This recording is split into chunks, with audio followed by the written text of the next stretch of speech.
안녕하십니까. 세상 읽어주는 남자 이상훈입니다. 오늘은 3나노, 2나노에 드리운 그림자라는 주제로 한 말씀 드리겠습니다. 이 반도체는 이제 어두운 터널을 지나서 새로운 모멘텀을 맞고 있습니다.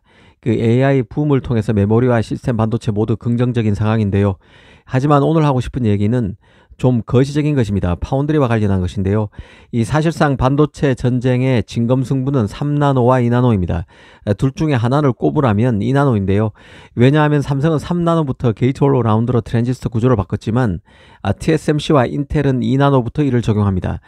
트랜지스터 구조를 바꾼 이후 첫 정면 승부가 바로 2나노라는 뜻입니다. 또 하나 그 시장 플레이어가 2나노부터 늘어납니다. 이 파운드리에 재진출한 인텔 같은 경우는 선두권인 TSMC 삼성에 비해서 공정 노드가 처지다 보니 이 3나노를 건너뛰고 올 상반기 20옹스트롱 즉 2나노를 생산한다는 목표입니다. 현재는 인텔은 이제 막 그 EUV 장비를 적용한 4나노 공정을 통해서 관련 칩인 메테오 레이크 CPU를 내놨습니다. 그러다 보니 이 동일한 노드로 파운드리 간 정식 비교가 어려운 측면이 있습니다. 인텔이 올 상반기 그간 공언했던 대로 2나노 칩을 내놓을 수 있다면 TSMC 3나노, 삼성의 3나노 칩과 비교가 가능해지는 것이죠. 지금 TSMC와 인텔 간에는 적용 공정 노드를 두고 신경전이 치열합니다. 이 TSMC는 자신의 3나노 파생 노드인 N3P, 그 N3E 다음 공정이죠. N3P가 올해인 2024년 하반기 양산한다는 인텔의 그 18옹스트롱, 즉 인텔 1.8나노보다 더 낫다고 마케팅하고 있고, 인텔은 올해 처음으로 그 ASML이 만든 EUV 장비 다음 버전인 그 하이나 EUV 장비 6대를 사들여서 2나노에서 다른 경쟁자들을 한 발 앞서가고 있음을 부각하고 있는 상황입니다. 이런 경쟁 결과가 인텔의 2나노 칩이 나오면 올 상반기 24년 상반기에 나오게 되면 어느 정도 우열이 정리되는 효과가 생길 것으로 봅니다. 인텔 이외에 일본도 변수로 부각되고 있는데요. 일본에서 현재 만드는 가장 최신 노드 칩은 그 르네사스가 만드는 40나노 칩에 불과합니다. 하지만 일본은 현재 건설 중인 TSMC의 구마모토 팹을 통해서 최고의 칩의 사양을 12나노까지 끌어올리고, 이어 그 기업 간 결사체 형태죠. 컨소시엄 형태인 라피더스라는 파운드를 만들어서 오는 2027년 2나노 칩을 만든다는 목표를 제시했습니다. 물론 일본은 기존 파운드리 강자와 정면 대결을 하는 게 아니라 싱글 웨이퍼 제작 방식으로 틈새 시장을 공략한다는 목표를 제시했는데요. 이런 로드맵대로라면 인텔은 올해인 2024년, 삼성과 TSMC는 내년인 25년, 일본은 27년 2나노 칩을 만들게 되는 셈입니다. 문제는 이런 계획이 모두 성공할 경우입니다.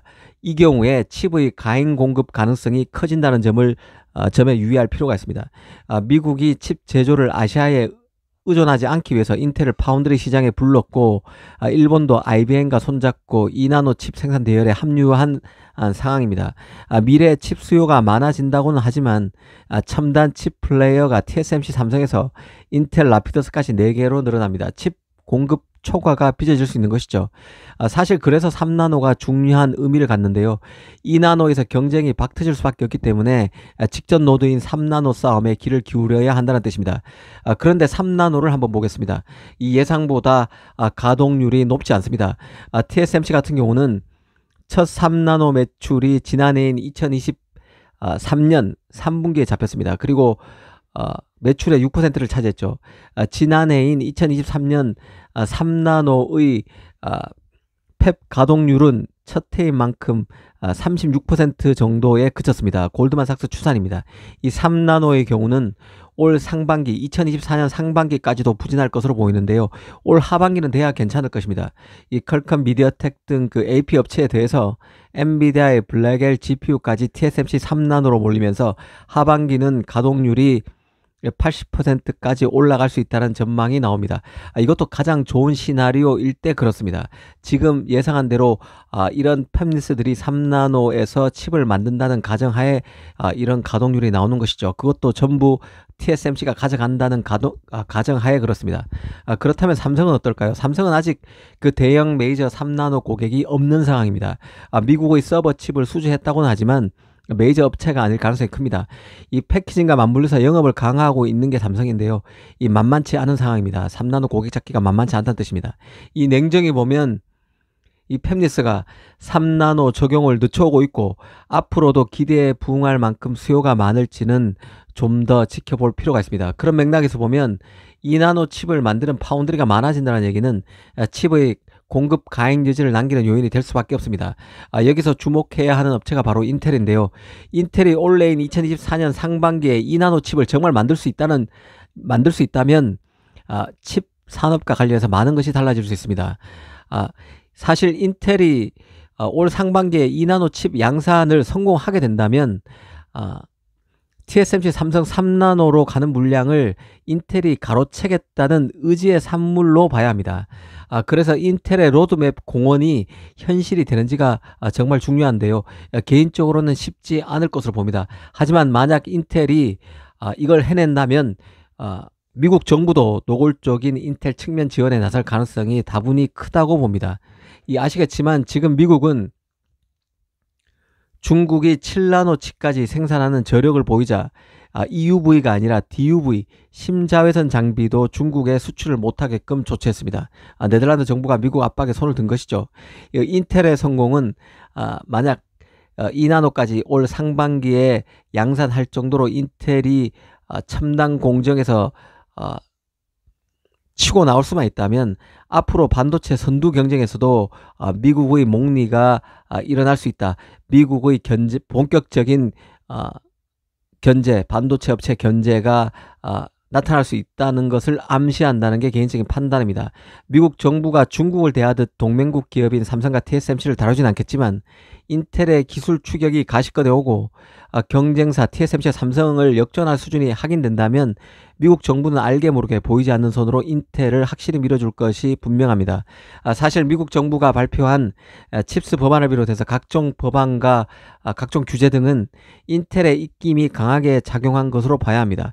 인텔은 각종 법안, 미국이 보조금을 지급하는 기준이 되는 각종 법안의 가장 큰 수혜자인 동시에 미국 세금이 경쟁사로 흘러 들어가지 않도록 로비를 벌이고 있는 게 현재 인텔입니다.